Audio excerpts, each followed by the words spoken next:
Retirements happen all the time in the NFL, but for the Saints, it happens at the worst time at this point, as starting cornerback Patrick Robinson, who signed a 2-year deal last year, has decided to retire after 11 seasons. Now, the question for the Saints is who's going to step up, because you got Marshawn Lattimore on the other side. So he's now your de facto number one corner. Who's the other guy? Is it someone on the team? Is it someone you got to go bring in? Maybe like a Richard Sherman. Maybe you got to bring in some other people. But in my opinion right now, you're a month away from the NFL season. You don't have time to have someone go learn a whole new system. Maybe you bring back Janoris Jenkins. Maybe you bring in back Janoris Jenkins and see if he can play, because like he's done this system before. He knows what it is. It would probably be your best option, because instead of bringing someone up, because you don't know the situation.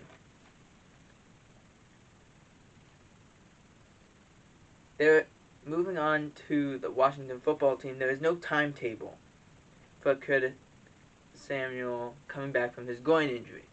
Now, we were just talking about the Saints. Will Lutz, their kicker, has a groin injury as well.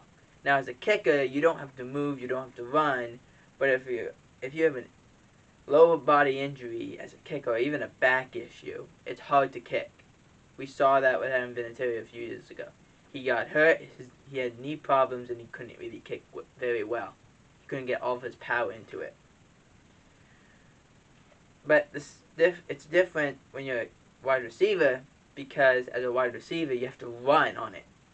If you remember a few years ago, Tavon Austin was with the Cowboys and completely tore his groin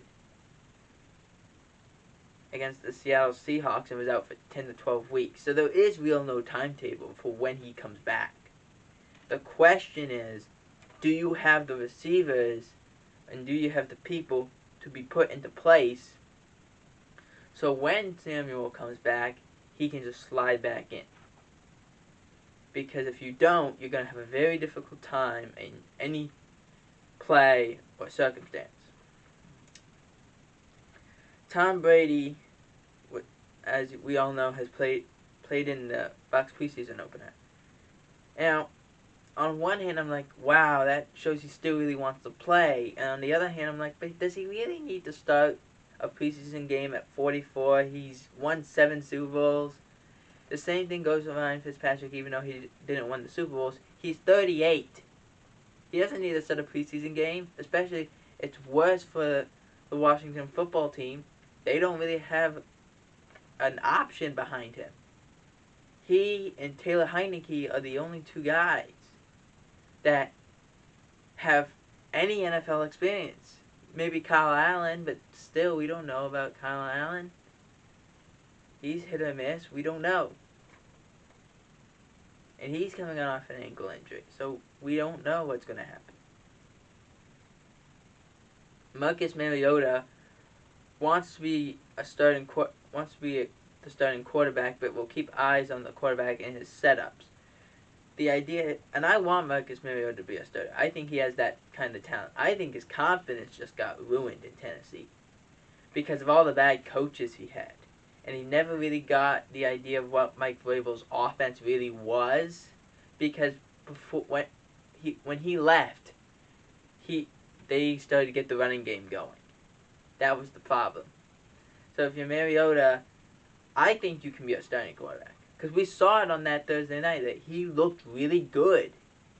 But the question is, can he do that for a whole season if Derek Carr gets benched or gets hurt?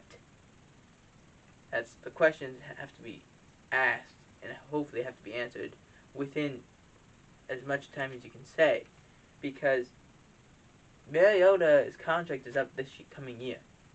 After this year, he's going wherever he wants to go, whether it's back to the Las Vegas Raiders or to someplace else. It always depends.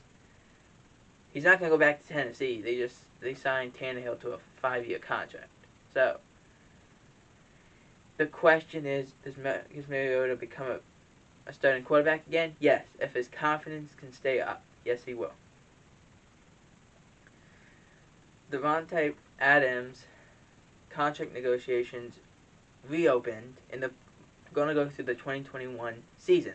This happens with any, and I mean any, player who has a contract for the last few years. They always try to work through an extension throughout the season. They always try to do it. Unless they can't. Unless they can't because the NFL said no. But that doesn't happen very often. And it's a good move to try and get more money from that team that you are previously on. Because who knows what happens with Rodgers after this coming year. Who knows if Adams wants to be there. And then maybe wherever he goes, he wants Adams to go with him. It's a big monster at this point.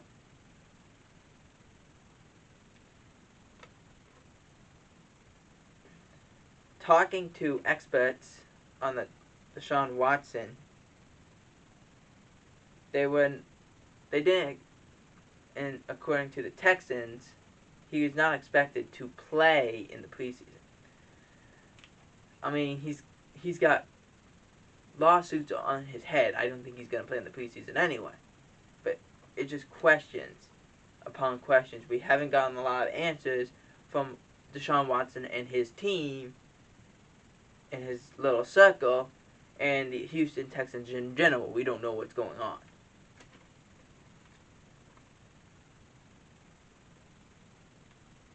Ravens wide receiver Rashad Bateman limped out of practice as he left practice with a limp, which we will get to in a little bit from now. And it was apparently supposed to be minor, but then became a major. Cowboys wide receiver Amari Cooper was taken off the PUP list. And this is a great move because we knew he was hurt. He's still coming off the ankle injury that he had surgery on a few months ago. The rehab was going slower. So, but everyone's like, well, we want him to play in preseason. But you know what Amari can do.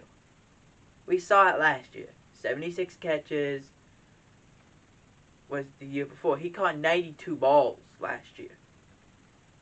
Over 1,000 yards.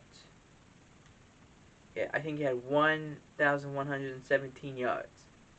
We know he can do. He can fight through the pain, if there is any. The question is he in shape, which he will be.